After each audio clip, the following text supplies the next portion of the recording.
The fire had been their only light for hours. 4 friends sat around it. Sam, Lily, Jordan, and Nate. Their faces half lit, half lost in the dark wall of trees that surrounded their small patch of wilderness. The flames cracked and spat, sending orange ghosts up into the night. It was their first camping trip since college. A quick weekend away, no signal, no stress, no noise, just the woods, just them. By midnight, the laughter had thinned out. The forest felt too still. Even the wind had stopped, as if the trees were listening. Lily stared into the embers and said quietly, "Does anyone else hear that?" They all paused. Nothing. Just the fire hissing softly. Then, a whisper, barely audible. A breath of sound between the trees, too faint to make out words. Sam chuckled nervously. "It's the wind. Or an animal." But it wasn't. It came again. Closer this time. Whisper. A murmur. Deliberate. Human. Jordan turned his flashlight toward the sound. The beam cut across the tree line. Nothing. "Maybe another group camping out here," Nate said. "We passed that old fire ring back a mile. Could be someone there." Lily shook her head. "That whisper. It said my name." The silence that followed was heavier than before. They stoked the fire higher, instinctively pulling closer to the light. No one said much after that. When they did, they spoke softly, as if afraid of being overheard.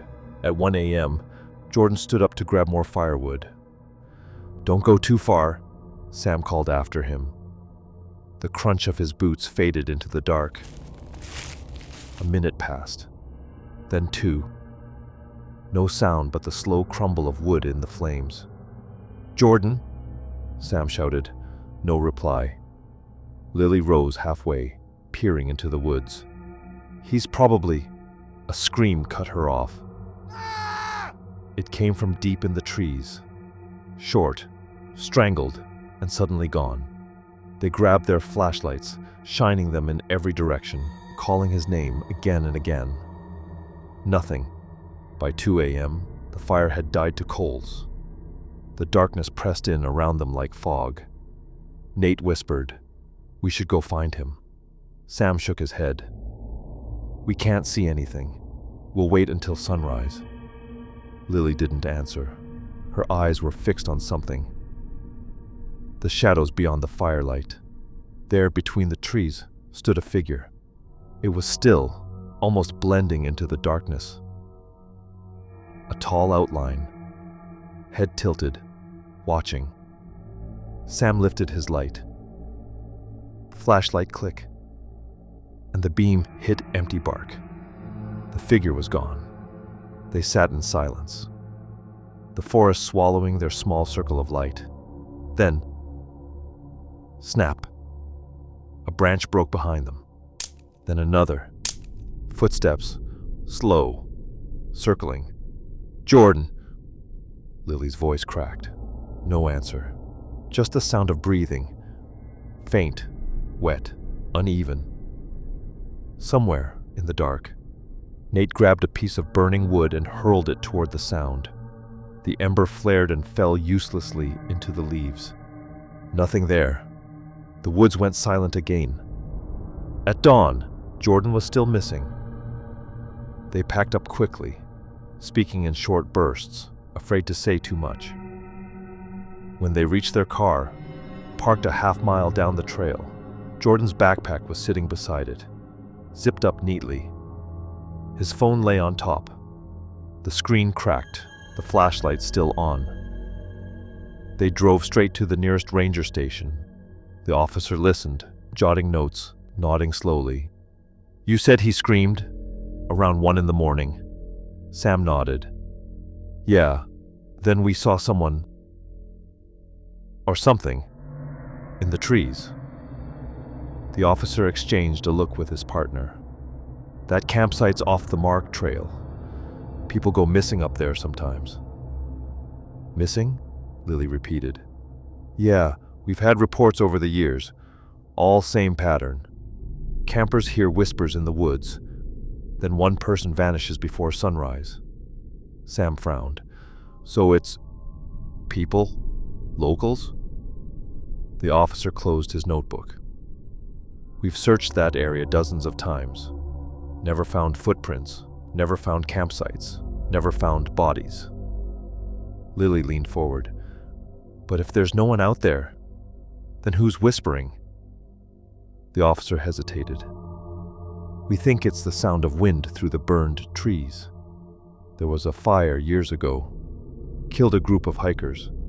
Locals say you can still hear them at night, calling for each other. Sam shook his head. We said no ghosts. We heard people. The officer stood up. I believe you heard something. Then he paused, frowning at the window. But there's one thing I don't understand. He pointed outside. Their car sat in the lot. Doors open, gear scattered. You said you came straight here, right? Sam nodded slowly. Yeah. Why? The officer turned back to them, face pale. Then why is there smoke coming from your campsite again? They all looked. Beyond the trees, over the ridge, a faint column of gray smoke was rising. And in that moment, through the open window, they heard it again. Distant, whispering. 4 voices, calling softly in the morning air. Sam, Lily, Nate, come back. The officer's radio crackled to life. Dispatch to Unit 3. Update on the missing camper. Jordan Wells. Body recovered near Hollow Creek Campground. Sam's stomach dropped. When? He asked quietly. Report says the fire burned out sometime before midnight. Lily froze. That's impossible, because they had heard him scream an hour after that.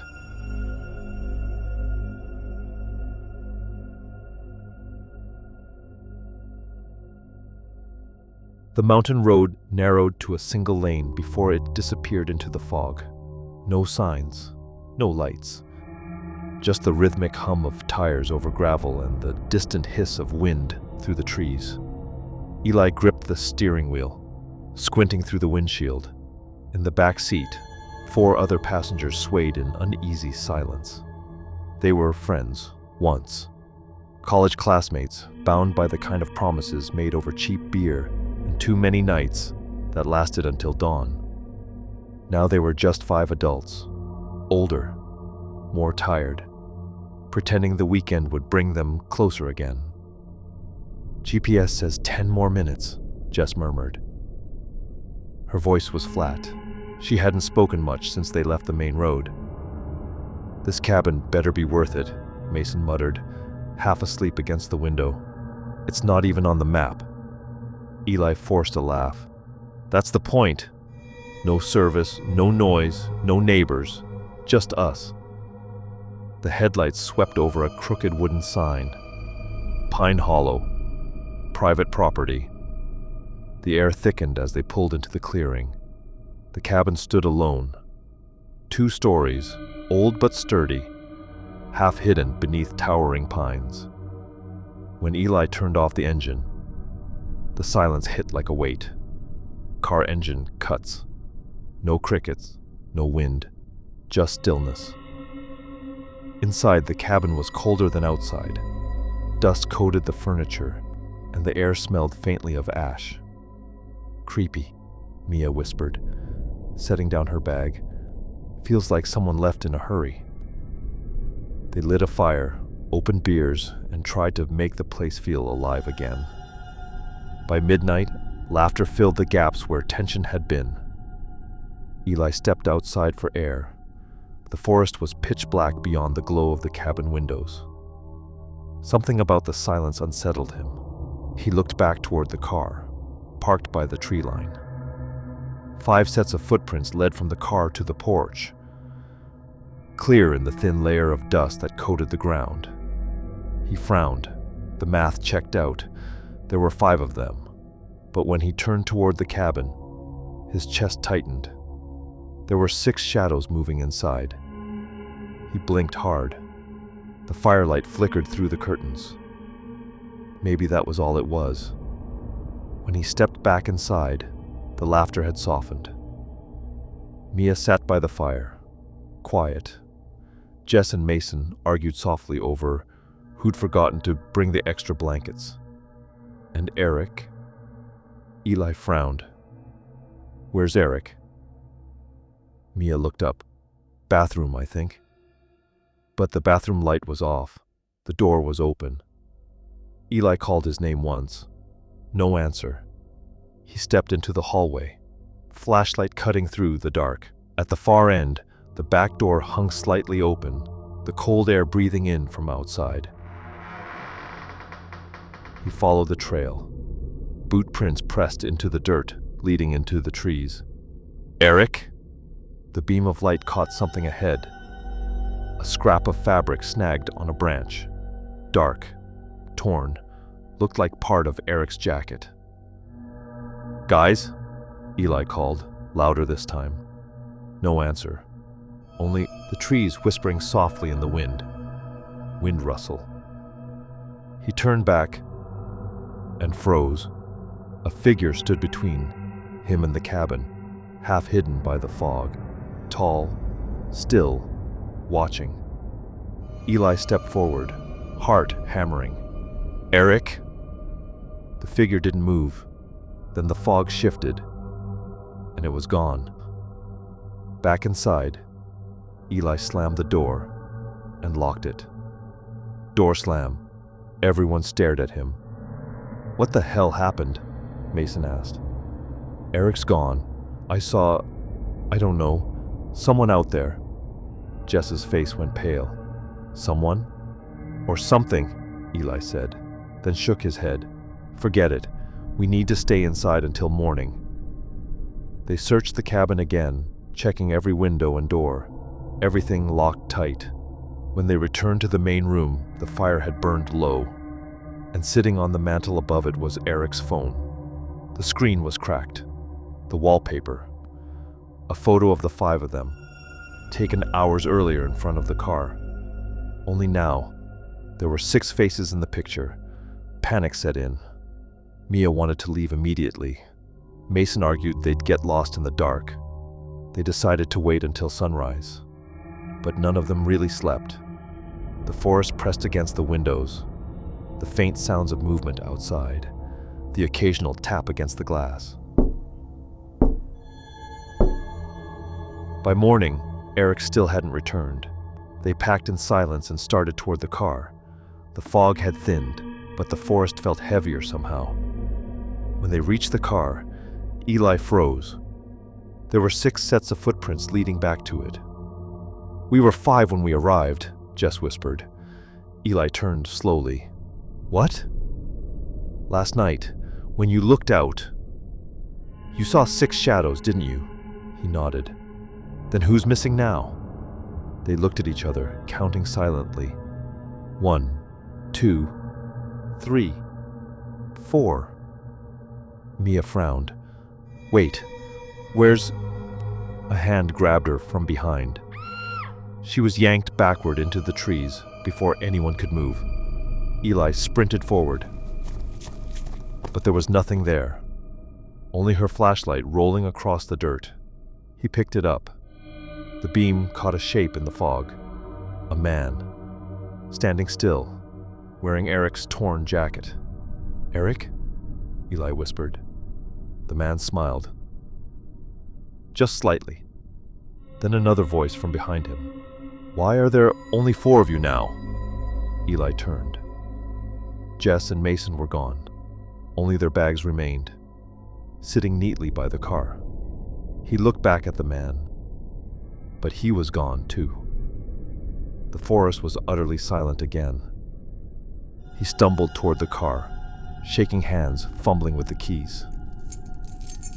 The engine sputtered, caught, then died. He hit the wheel, chest heaving. In the rearview mirror, he saw movement.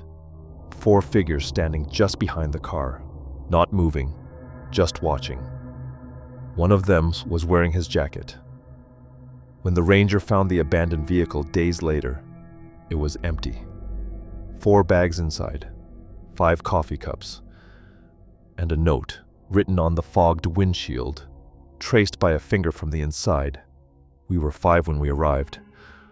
We're 6 now.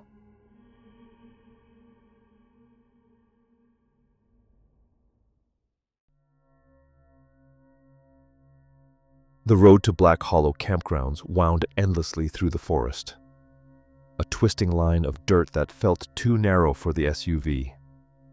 The trees pressed close on either side, their branches overlapping like they were trying to keep something in. It was already past sunset when we arrived. Caleb, Mira, Jonah, Reese, and me. 5 friends who hadn't seen each other properly in months. The plan was simple. No phones, no signals, no city noise, just firelight, laughter, and stars. We found a spot down a barely visible trail, a clearing surrounded by pine.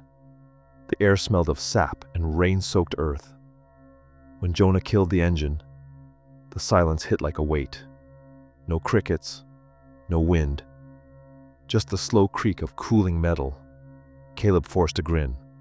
"It's perfect," he said.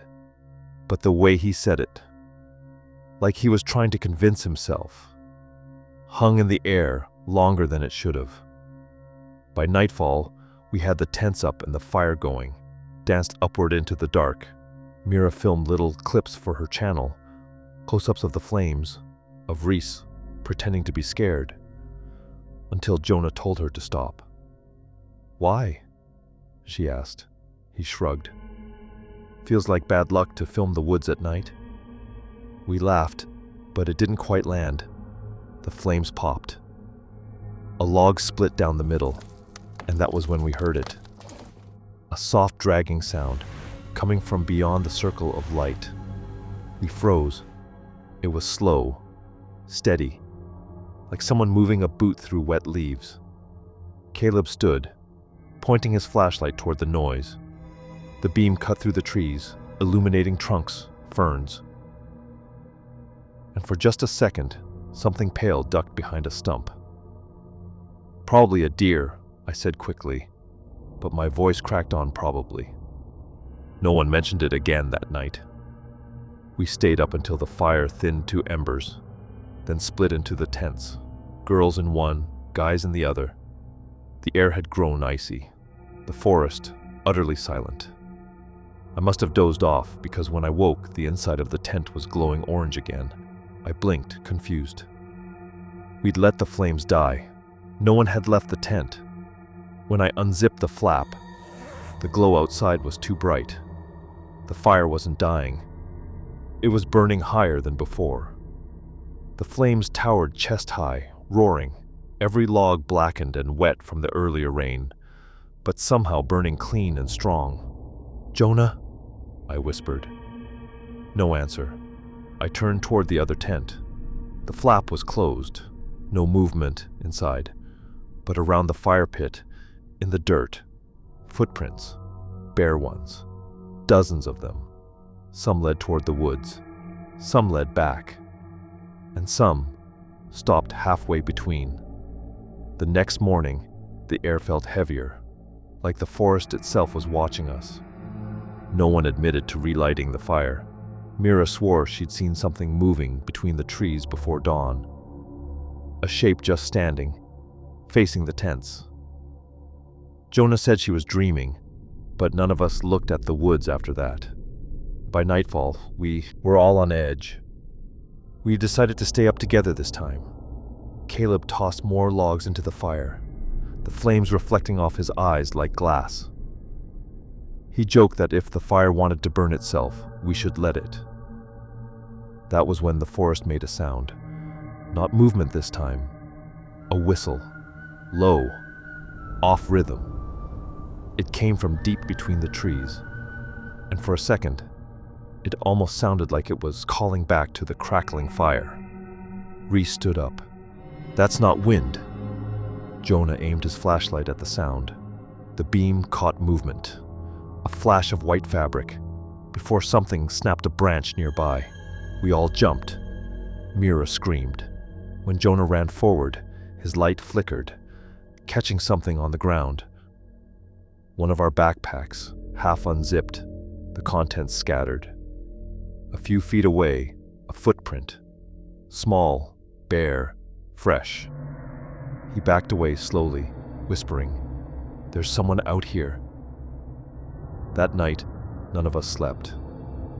The fire burned steady, hissing. Every so often, we'd hear something faint.